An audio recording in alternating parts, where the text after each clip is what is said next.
Le 15 mars prochain, les cinéphiles vont retrouver Alexandra Lamy dans un nouveau long-métrage. L'actrice joue dans La Chambre des Merveilles dans lequel elle incarne une maman qui est confrontée à un terrible drame, l'accident de la route dont est victime son fils. Hospitalisé, le garçon est dans le coma.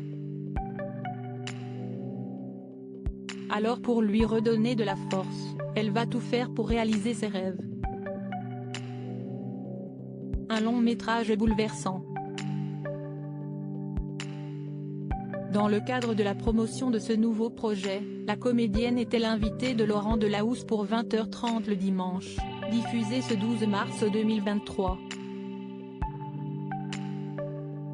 Ainsi, les téléspectateurs ont pu observer des moments forts de la carrière d'Alexandra Lamy. Cette dernière a également évoqué des femmes qui, pour elle, incarnent le féminisme.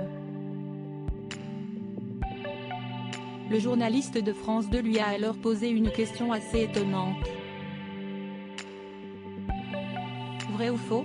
Lors de l'une de vos premières interviews, il y a 25 ans, on vous pose une question. Est-ce que vous avez couché pour réussir? Si est-il une réalité?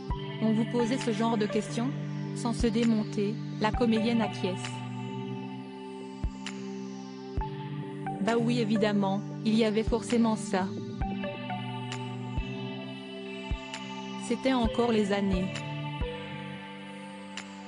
Il y avait encore, oh une main par là, ce n'est pas bien grave. Pardon mais il y avait un peu de ça.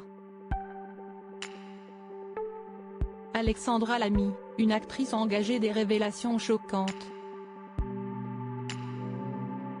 Si est-il pour ça aujourd'hui qu'il y a eu ce combat? Quand on parle de consentement, ça a de plus en plus évolué, poursuit-elle.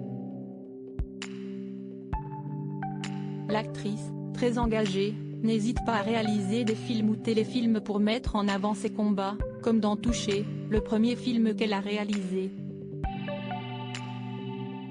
Pour nos confrères de Terra Femina, la comédienne était revenue sur ses engagements. Je suis très engagée contre les violences faites aux femmes, je travaille beaucoup avec des associations comme Résonante ou la Maison des Femmes, ce récit de victimes de violences sexuelles qui tente de remonter la pente m'a donc énormément parlé.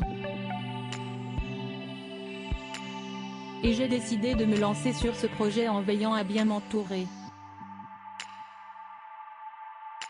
Toujours plus impliquée dans les combats pour l'égalité entre les hommes et les femmes, Alexandra Lamy souhaite faire passer des messages.